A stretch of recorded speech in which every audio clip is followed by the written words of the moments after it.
que l'été... Ah, j'ai dit un drink, j'ai pas dit 8, là. C'est ça, mais l'été, ça s'accumule vraiment facilement, puis ça fait grimper le nombre de calories. Puis souvent, on a tendance à gagner un petit peu de poids si on n'est pas plus actif durant l'été. Et c'est souvent à cause de l'alcool, parce que l'été, on mange plus léger, mais l'alcool fournit quand même pas mal de calories. Boisson la plus populaire, on commence avec la bière. Une bière régulière, là, Eve-Marie, c'est 150 calories.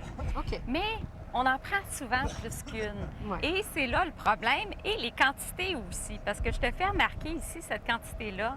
1,18 litres. Oui. Écoute, ça, c'est énorme. Là, on est plus de 500 calories. En plus, c'est une bière forte parce qu'on a 6 d'alcool.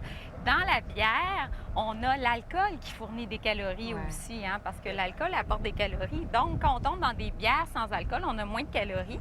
C'est pour ça que les bières légères, je ne sais pas si tu aimes les bières légères, il y en a plusieurs sur le marché. On a 4 d'alcool au lieu de 5, mais on passe de 150 à 100 calories. Une bonne alternative. Oui, parce qu'on n'est pas à 50 calories, puis qu'on cumule, ça peut faire une bonne différence, comme les bières réduites en glucides qui ont été vraiment très en vogue il y a peut-être 2 ans, puis là, on en trouve moins sur le marché.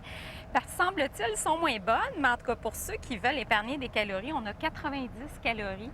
2,5 grammes de glucides. Ça pèse dans la balance Oui. à la fin de la journée. Oui, parce que 15 grammes de glucides dans une bière régulière, c'est l'équivalent d'une tranche de pain. Là, on est dans 2,5 grammes de glucides, alors c'est quand même beaucoup moins. J'aime beaucoup ces petits formats. Regarde, Coronita, ici, 207 millilitres.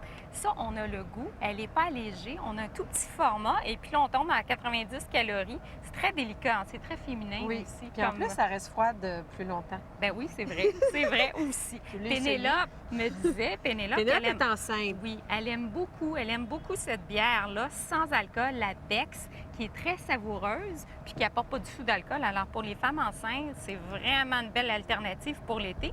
Tout comme un vin que j'ai trouvé ici sans alcool. Est-ce qu'il y a des calories beaucoup dans ça aussi? 60 calories. Ah, c'est bon ça! C'est bon parce qu'on sait que l'alcool apporte des calories. Donc, sans alcool, 60 calories. Un petit vin que j'ai trouvé, un chardonnay sans alcool. À l'apéro, on aime bien le vin blanc. Ici, on a 25 calories par tasse.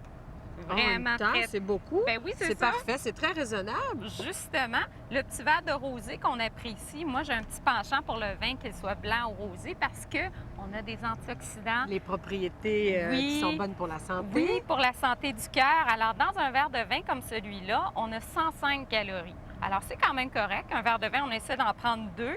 Et puis là, c'est quand même bien.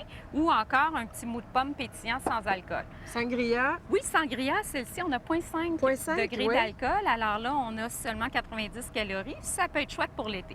Maintenant, l'ensemble des boissons à base de malt. Ce qu'on appelle les drinks de filles. Oui, les drinks de filles, c'est vraiment le cas. On a ça que je viens de recevoir d'ailleurs ce matin. C'est à base de malt, imitation de rhum.